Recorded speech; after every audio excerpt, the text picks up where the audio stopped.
Hello and welcome. I am Sarah Schweppe. I'm an essence coach who specializes in supporting divorced women who are ready to create the soul-nourishing relationship that they long for.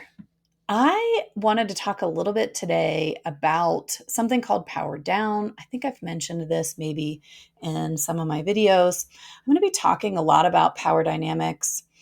One thing I'm so fascinated by with power dynamics and everything that I'm going to be referencing, I've learned from Dr. Julie Colwell. This is one of her big contributions to the field, is looking at relationship, why we get stuck, and what's really happening.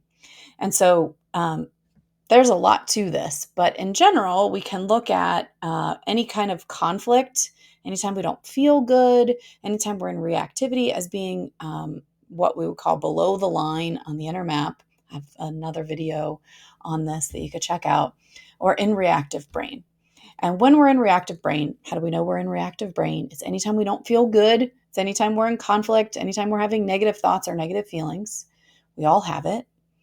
Anytime we're in reactive brain, especially in relationship, we inhabit a position of power over or power under. Now, power over is more of the sort of agitated, fear, anger, prideful states. We'll see this when we show up as more of a villain or a hero, right? The hero thinks they know what's best for other people. They're always trying to save people. I'll help you. It might be a little bit more subtle, where we're having thoughts of, this person shouldn't be doing that. I know what they need, right? So the hero is very highly celebrated in society. I worked in healthcare for 10 years, and we're all heroes. We're all trying to save everyone. It's highly rewarded. It's just exhausting. And when the hero gets worn out and the person stops listening, or they inevitably can't save the person they're trying to save, because no one can save anyone but themselves, then they often become villainous. I often become villainous. The villain is a little bit more anchored in anger and pride. I think most of us know how to be polite, how to treat other people the way we want to be treated. So sometimes it may not be so overt, where we're calling them an asshole or they need help, or, it really kind of being nasty, but it might be the thoughts in our head. We're rolling our eyes, right? We have all kinds of little ways of communicating our power position, and these are unconscious. So, like the eyebrow raise, kind of like looking down at someone, like, really, that's power over move. All kinds of different ways. So we have the hero, we have the villain, and then we have the victim. The victim is more power down. So the victim lives at the bottom of the inner map, more in the despair, guilt, shame area. The victim is often somebody who's like in relationship, really has the issue, right? Depression or addiction, or they just can't seem to get their shit together. And so then the other person's trying to help them or mad at them. It's pretty classic that this is how the victim shows up. And again, we all have all these positions. What's been interesting for me in most of my relationships, my longer term relationships, I had two longer term relationships, one marriage that has ended. I was often power over, really trying to help and save and be the do-gooder, right? Not realizing that I was having an energetic impact on the relationship, that I was actually, in many ways, I have some videos about this too, requiring the other person to be down. Because if I wasn't in the place of being a hero and helping, which is how I defined my lovability, then I would have to feel the really big feelings, mainly fear, from growing up that I hadn't felt yet. So I required people to show up in ways where they needed help so I could perform this role and stay out of my feelings. And then the victim is often not feeling anger. So the victim requires people to come in and save them and tell them what to do. And maybe they require being sick, or they require not feeling good, so that they can stay down in this lower energy position, right? All the positions that we inhabit from below the line are about control. They're about ways in which we try and control. So the hero and the villain are often overtly trying to control. The villain, or the victim, is trying to control by withdrawing, right? I have had some experiences with power down over the last several years, which has been fascinating for me. And it's what I wanted to talk about today, because if I didn't know about power dynamics and the qualities of being in these positions, I could really get into thinking something was wrong with me. Because when I'm in guilt or shame or despair, my thoughts reflect that state. So if I'm in a victim position where, I'm just not feeling good, or I can't find a job, or I'm not getting enough clients, or my body is out of whack, then my thoughts are going to reflect that. If I'm in a shameful state, oh, I suck. Nobody's going to love me. I'm a piece of shit. I'm not enough, right? All these shame stories that we have different versions of them. In relationship, what's so interesting about this is it can look like it's the victim, it's the sick person, it's the depressed person, it's the anxious person, it's the person who won't pull their weight, right? And you could go to a therapist or a couples therapist, and they might sort of reinforce this. Yeah, this person does need to get their own help. And I'm not saying here that people don't need to get support. What I am saying is underneath a lot of this is an energetic dynamic that's so unconscious and hidden. It fuels further disconnection, further anchoring in reactive brain, and further problems in relationship. I wanted to just talk a little bit more about the victim position, about power down, because it feels so bad being here. And I think this is sort of theoretical for me. Also, what I see with my clients and what I've seen in many other people who are doing this work is that when I'm in this down position in a collapse, I'm sort of squashing all of my energy, all of my big energy, all of my anger, so that I can keep the person who is power over in my life.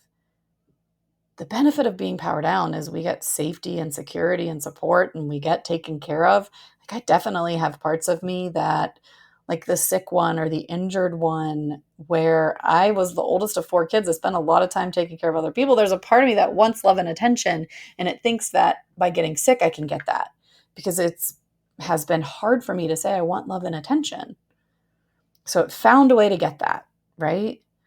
And so I think what I want people to know is, if you're feeling depressed and collapsed and you're showing up that way in relationship and it looks like it's all on you to get better, I wonder if there's actually an energetic dynamic happening in the relationship, that you're sort of requiring yourself to be there, that in the relationship you're inhabiting this position of down. My partner and I recently, we've been playing with this on and off. Actually, pretty much every day we're playing with this. He's a coach too. He loves this stuff. So we're always looking at, what are we doing? And even though we know this, we've been studying this, we're practicing these tools ourselves, it's so quiet and subtle. So for me right now, I've been in sort of a power down position. I'm recognizing that I'm not always saying what I really want, or, saying when I'm angry, because, well, what if I have my big feeling? And what if he gets upset? What if I lose him? So why not just stay smaller and keep the peace and don't say anything, and just kind of push that energy aside so that he doesn't have to have any feelings? Okay, so that might work for a little bit, but I don't know about you. My body doesn't like that. It starts to whisper and then scream and get really loud, often in the form of physical symptoms when I'm squashing my energy. Because anger, our emotions, it's just energy that wants to move through. And when we don't allow it and we don't speak that truth, and we don't feel our feelings because other people might have feelings, I don't know about you, but for me, I end up with headaches. I may end up with some, I don't know, sickness, kind of like getting a cold, something that sort of knocks me out. There's all kinds of different ways in which I think stuck energy can manifest in the body. And so, what's been really cool for me, especially when I'm working with other clients who are in a power down position, they're in a collapse. It really looks like they're depressed. I am wondering, what are you depressing? What feelings are you not feeling? And one of the things we'll often do is have them actually uncollapse their body, stand up straight, spine straight. And just doing that, like I can feel that right now, how my energy is shifting. Just doing that starts to move your energy so that you're getting bigger. If you think about this from a mammalian standpoint, it makes really good sense to get small in the face of the bigger, more powerful one, right? In terms of survival. It just doesn't feel good. And it's not real connection. And I think this is where we're sort of getting it a little confused in terms of how to be in a relationship, right? Like, oh, I'll just compromise. I don't need to say that. I don't want to hurt his feelings. But then I'm all wonky because I'm not showing up. I'm not having a self. So what I'm realizing, and I'm doing this every day, I'm practicing this, I'm playing with it, keep getting, like, of course, my own insights to what I'm doing, is I'm realizing how big the ask is to step in, to feel the feelings, both for the power over person who's probably feeling sad and scared, and both for power down who's probably feeling angry, to feel their big feelings, right? In a blame-free way, because I'm the only one who can create my feelings. No one else is responsible for them. So when we have the tools to be able to do that, to have our feelings, we can then shift up into creative brain where real connection exists. And I don't know about you, but I don't have this. I think I'm innately wired for this. Like, my essence knows how to connect, but I have a lifetime of connecting in funky ways that are riddled with power struggle and games and movies that tell me how it should be, and, friends and family and watching people do it in ways that, of course, we've just all been doing our damn best, maybe not even realizing that there's another way, that everybody can get what they want in relationship, that we can both show up as our biggest, fullest selves, but it requires us to step in and feel the things that we are scared to feel. And so I'm wanting to share this because I'm just having such a big appreciation. I have these waves of this that happen over time for the ask to step in, because I think that sometimes feeling good and being in connection can be just as scary, if not scarier, than staying in the shit show of reactive brain, because at least we know what to expect. At least there's some sort of comfort there of like, oh, I know this. I've worn these neural pathways in my brain over and over again. I know how to be down, or I know how to be better than you, or I know how to expect that we're just going to get in a fight. So I'm just appreciating us humans for what we're working with in relationship in our brains with these very basic survival instincts that are operating in the background, running the show. And then we're asking to step out of those, to step into this whole new realm of creative brain and openness and expansion where it is vulnerable to open my heart. Like, I know that when I go into that place, it's this mushy mix of love and expansion and also sadness, because we all will leave this earth at some time. And what will that be like if I lose you? Will I survive that? So to appreciate why we don't go there, and to notice how painful and excruciating it is to be in the place where we're anchored in reactivity and power struggle and triggers and blaming the other person. So if you're somebody who is finding yourself in a collapse, you're playing stories in your head like you're not good enough, you're the power down one, you're always placating, you're not speaking the truth, you're not saying when you're mad, maybe you're doing things you don't want to do, but you're not saying it, and you're quietly getting resentful. You might also notice yourself pulling away. That's often a big sign of power down, because eventually power down gets their power by withdrawing. I just got to get out. I just got to get some space, right? What a great way to get control. I think often power over can look like they have more power because they're sort of running the show and everybody's listening to them.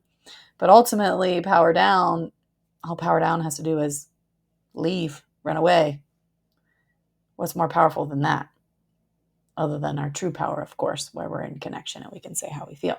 But to just acknowledge that while power down can often look like sort of the piddly weak one, make no mistake, there's a lot of power in power down. I've been seeing it in myself. Like, oh, all I have to do is like subtly threaten that I'm going to go away in some way. Maybe it could just be a look or the tone of my voice, and I can have power over right there. So I think this is something we're all doing. I think that when we go into reactive brain, we're in one of these positions. And what I would love is to welcome in a more accepting and loving stance on this, because I think we're all doing it. I don't think it's has to be pathologized. I think it's just about working with these brains and these survival instincts that just kind of go awry in relationship. So I'd love to hear what you think about this. Are you spending some time in Power Down? Do you have any questions around that? Let me know what your experience is. I'd love to hear from you. Have a great day, guys.